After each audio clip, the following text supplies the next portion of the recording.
Man desired in one way to step out of himself, out of the framework in which he had his psychological existence, to try new challenges, to step out of a mode of consciousness into another. He wanted to study the process of his own consciousness. In one way, this meant a giant separation from the inner spontaneity that had given him both peace and security. On the other hand, it offered a new creativity in his terms. Now, at this point, the God inside became the God outside. Man tried to form a new realm, attain a different kind of focus and awareness. His consciousness turned a corner outside of itself. To do this, he concentrated less and less upon inner reality, and therefore began the process of inner reality only as it was projected outward into the physical world. Before, the environment was effortlessly created and perceived by man and all other living beings, knowing the nature of their inner unity. In order to begin this new venture, it was necessary to pretend that this inner unity did not exist. Otherwise, the new kind of consciousness would always run back to its home for security and comfort. So it seemed that all bridges must be cut, while of course it was only a game because the inner reality always remained. The new kind of consciousness simply had to look away from it to maintain initially an independent focus. I am speaking here in more or less historic terms for you. You must realize that the process has nothing to do with time as you know it, however. This particular kind of adventure in consciousness has occurred before, and in your terms, will again. Perception of the exterior universe then changed, however, and it seemed to be alien and apart from the individual who perceived it. God therefore became an idea projected outward, independent of the individual, divorced from nature. He became the reflection of man's emerging ego, with all of its brilliance, savagery, power, and intent for mastery. The adventure was a highly creative one despite the obvious disadvantages, and represented an quote-unquote evolution of consciousness that enriched man's subjective experience, and indeed added to the dimensions of reality itself.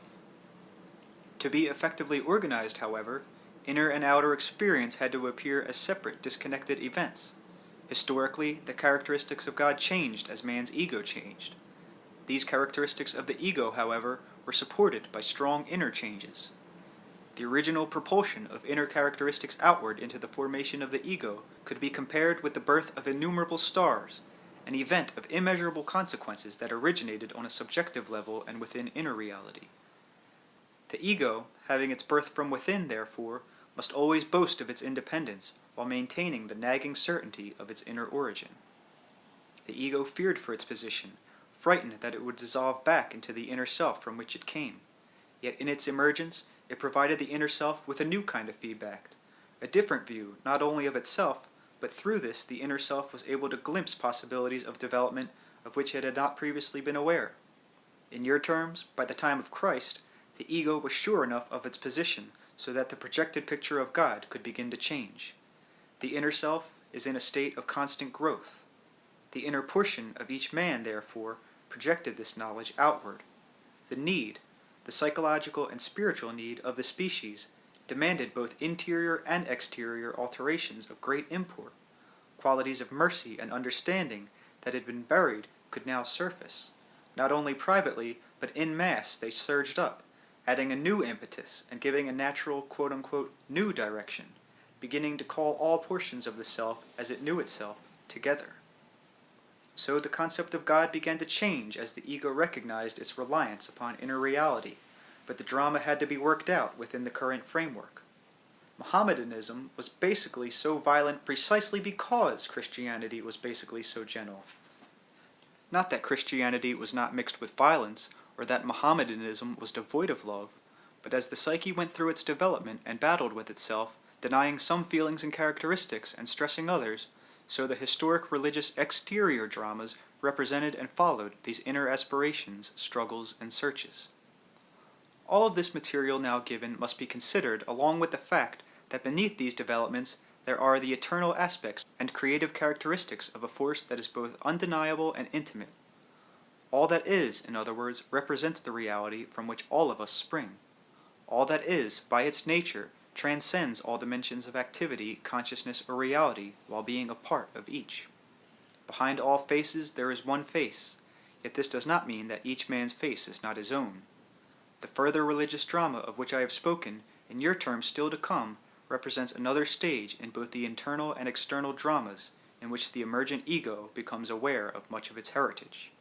While maintaining its own status, it will be able to have much greater commerce with other portions of the self, and also to offer to the inner self opportunities of awareness that the inner self on its own could not procure. The journeys of the gods, therefore, represent the journeys of man's own consciousness projected outward. All that is, however, is within each such adventure. Its consciousness and its reality is within each man and within the gods he has created. The gods attain, of course, a psychic reality. I am not saying, therefore, that they are not real, but I am to some extent defining the nature of their reality. It is to some extent true to say, be careful of the gods you choose, for you will reinforce each other. Now, such an alliance sets up certain fields of attraction. A man who attaches himself to one of the gods is necessarily attaching himself largely to his own projections. Some, in your terms, are creative, and some destructive, though the latter are seldom recognized as such. The open concept of all that is, however, frees you to a great extent from your own projections, and allows a more valid contact with the spirit that is behind the reality that you know. In this chapter, I would also like to mention several other pertinent points. Some ancient tales have come down through the centuries that tell of various gods and demons who guard the gates, so to speak, of other levels of reality and stages of consciousness. Astral levels are neatly laid out, numbered and categorized. There are tests to pass before entry. There are rituals to be acted out. Now, all of this is highly distorted. Any attempt to so rigorously and precisely express inner reality is bound to be abortive, highly misleading, and in your terms sometimes dangerous, for you do create your inner reality and live it according to your inner beliefs. Therefore, be careful also of those beliefs that you accept. Let me take this moment to state again that there are no devils or demons except as you create them out of your belief. As mentioned earlier, good and evil effects are basically illusions. In your terms, all acts, regardless of their seeming nature, are a part of a greater good. I am not saying that a good end justifies what you would consider an evil action. While you still accept the effects of good and evil, then you had better choose the good. I am saying this as simply as possible. There are profound complications beneath my words, however. Opposites have validity only in your own system of reality. They are a part of your root assumptions, and so you must deal with them as such. They represent, however, deep unities that you do not understand. Your conception of good and evil results in large part from the kind of consciousness you have currently adopted. You do not perceive wholes, but portions. The conscious mind focuses with a quick, limited, but intense light, perceiving from a given field of reality only certain quote-unquote stimuli. It then puts these stimuli together, forming the liaison of similarity. Anything that it does not accept as a portion of reality, it does not perceive.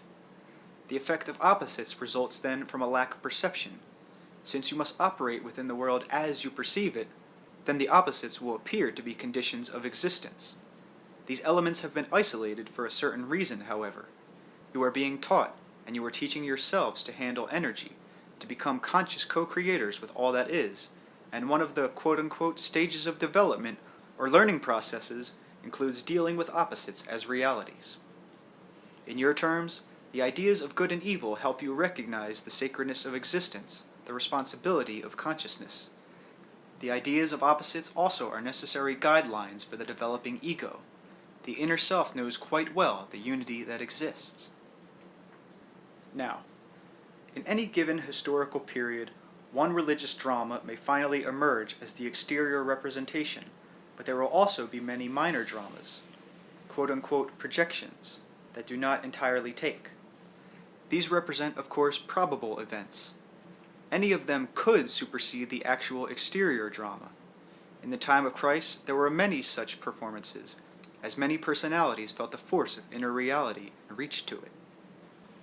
There were probable Christs, in other words, living in your terms at that time. For several reasons that I will not go into here, these projections did not mirror inner events faithfully enough. There were, however, a score of men in the same general area, physically, who responded to the inner psychic climate and felt upon themselves the attraction and responsibility of the religious hero. Some of these men were too tinged, too caught in the torment and fervor of the period to rise sufficiently above it. The cultures used them. They could not use the various cultures as launching ground for the new ideas. Instead, they became lost in the history of the times. Some carried on following the same pattern taken by Christ, performed psychic feats and healings, had groups of followers, and yet were not capable of holding that powerful focus of psychic attention that was so necessary. The Lord of Righteousness, so called, was such a person, but his overzealous nature held him back. His rigidity prevented the spontaneity necessary for any true great religious release. He fell instead into the trap of provincialism. Had he performed the role possible, he could have been of benefit to Paul. He was a probable personality of the Paul portion of the Christ entity. These men innately understood their part in the drama, and also their position within all that is.